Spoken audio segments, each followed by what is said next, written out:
voulez-vous qu'il y ait une paix durable et de la confiance dans un pays quand la justice n'est pas passée? Ne demandez pas, n'accusez pas la France pour quelque chose qui dépend de vous, là. Regardez-nous autrement, en nous respectant, en nous considérant comme de vrais partenaires, et non pas toujours avec un regard paternaliste, avec l'idée de toujours savoir ce qu'il faut pour nous, et non pas pour... Dans cette conférence de presse entre le président Tshisekedi et Macron, vous allez découvrir certains désaccords, jeux de pouvoir, et comment ces deux puissants à la tête de leur pays défendent leurs idées. Mais ce que vous avez peut-être loupé, c'est qu'il se cache des leçons puissantes de développement personnel, dont vous pouvez tirer profit pour votre vie. Et nous allons voir cela tout de suite. 1994, et c'est pas la faute de la France, pardon de le dire dans des termes aussi crus, vous n'avez pas été capable de restaurer la souveraineté, ni militaire, ni sécuritaire, ni administrative de votre pays. C'est aussi une réalité. Il ne faut pas chercher des coupables à l'extérieur de cette affaire. La première chose qu'on remarque dans cet extrait de Macron, c'est sa manière claire et directe de communiquer. Il utilise un langage simple et accessible, compréhensible par tous. Ce qui, dans cette situation, est crucial, car potentiellement, la population de deux pays vont écouter son discours. Il est donc essentiel qu'il se fasse comprendre par le plus grand nombre, afin de ne pas mettre de distance entre lui et la personne qui l'écoute. Deuxième chose qu'on remarque tout de suite, c'est sa posture. Beaucoup de gens sous-estiment l'impact qu'une posture droite peut avoir sur soi et sur les autres. Sur le plan personnel, le fait d'avoir une posture droite va renforcer la confiance en soi, l'estime de soi, augmenter votre énergie, réduire le stress en réduisant la pression sur les articulations et les muscles, et donc être moins stressé, plus détendu. Avoir une posture droite va également permettre à nos poumons de se remplir complètement d'air, et donc améliorer notre respiration et notre oxygénation. D'un point de vue extérieur, une posture droite transmet une impression de confiance, de compétence et de respect envers les interlocuteurs, ce qui force le respect et donne envie d'écouter cette personne. Ici, on voit que Macron s'affirme et défend son pays en osant dire non. En s'affirmant sur le fait qu'il veut bien prendre des responsabilités lorsqu'il s'agit des siennes, il ose ne pas toujours aller dans le sens de l'autre. Et c'est clairement une démonstration de confiance en soi et de pouvoir. À la nécessité aussi, ce qui est une responsabilité qui doit se faire ici, c'est pas la France ou d'autres de le faire, de mettre en place une vraie justice, une justice transitionnelle qui est la clé pour que tels et ceux qui parfois ont tué soient jugés. Et parfois ils évoluent encore, ils sont là, ils sont encore avec des responsabilités. Comment voulez-vous qu'il y ait une paix durable et de la confiance dans un pays quand la justice n'est pas passée? Ne demandez pas, n'accusez pas la France pour quelque chose qui dépend de vous, là. De façon à la fois ferme et bienveillante, Macron va cadrer la situation, en faisant clairement comprendre que le problème visé n'est pas de sa responsabilité.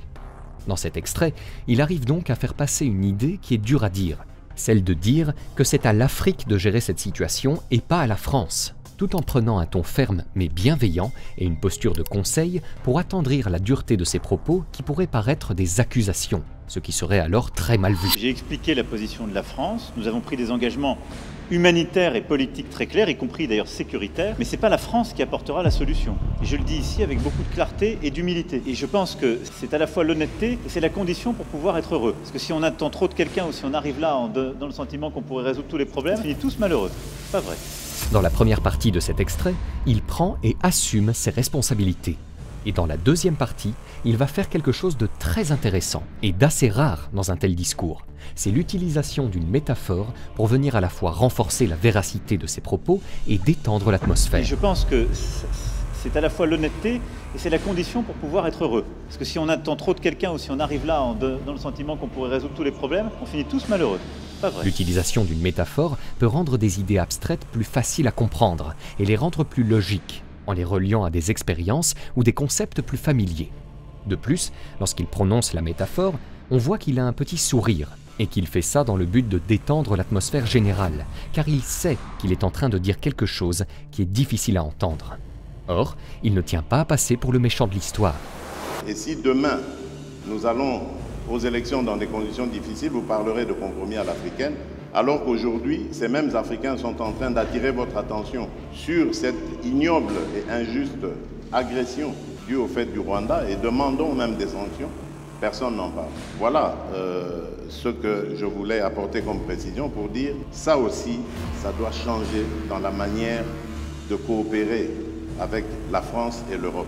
Regardez-nous autrement, en nous respectant, en nous considérant comme de vrais partenaires et non pas toujours avec un regard paternaliste, avec l'idée de toujours savoir ce qu'il faut pour nous et non pas pour... Ici, le président africain Tshisekedi va démontrer une parfaite gestion de la critique. Il reste calme et répond de manière constructive, ce qui prouve une bonne gestion de ses émotions et un contrôle sur la situation. Il recadre la situation en mettant le doigt sur un autre problème plus global et en touchant le cœur du public. Il se fait même applaudir, ce qui démontre clairement une petite victoire de sa part suite à son discours. Macron sait alors que cela va être difficile de réagir après ça. On voit donc tout de suite comment il va faire. Si le président Tshisekedi m'y autorise, je voudrais apporter un commentaire au commentaire. Je m'explique. D'abord, je pense que c'est très bien parce qu'on lève beaucoup de malentendus à travers ce jeu de ping-pong. Macron s'apprête à riposter, mais il utilise la formulation « si le président Tshisekedi m'y autorise » pour deux raisons. La première, pour gagner du temps. Cette formulation est là pour qu'il ait le temps de réfléchir à sa réponse. Deuxièmement, il veut corriger et reprendre le dessus sur la situation, en disant qu'il veut apporter un commentaire au commentaire. Mais juste avant d'énoncer son propos, il se rabaisse volontairement face à Tshisekedi pour calmer le jeu. Comme le dit Macron, il s'agit d'un jeu de ping-pong. Ils essaient tous les deux d'avoir le dernier mot. Alors voyons voir qui va avoir ce fameux dernier mot. Ne croyez pas qu'il y a un double standard, ça n'est pas vrai. Ne croyez pas que ce soit de l'irrespect, ça n'est pas vrai, parce que les journalistes français, européens ou américains posent les mêmes questions à leurs dirigeants chez eux. La deuxième chose, et ça me permet d'insister, parce que le président a parlé de la France en répondant à la question. Quand un ou une journaliste française pose une question, ça n'est pas le gouvernement de la France. Et c'est bien comme ça, mais il ne faut pas tout confondre. Parce que, non, mais c'est pas une position de la France. Je faisais allusion... Parce qu'il n'y a pas de, il y en a eu. Je faisais allusion au propos de Le Drian. Lui, il est officiel français. Oui, mais... Le compromis à l'africaine, c'est Le Drian, c'est pas la journaliste. C'est exact, mais ce compromis... Mais cette formule, Président, on sait d'où elle est sortie et on sait le contexte électoral. Non, mais on sait le contexte électoral. Et il n'y avait pas de caractère de mépris dans la formule de Jean-Yves Le Drian. À Nairobi, d'ailleurs, grâce à toi, on a pu s'expliquer avec lui. Et la France a beaucoup œuvré, vous le savez ô combien, pour qu'il y ait alors une alternance, qui n'aurait pas été à ce moment-là un mécanisme spontané. Je ferme cette parenthèse, mais je voulais faire cette précision. Pardon. Dans cet extrait, le président Tshisekedi va faire preuve d'écoute active et va immédiatement rebondir sur la réponse de Macron.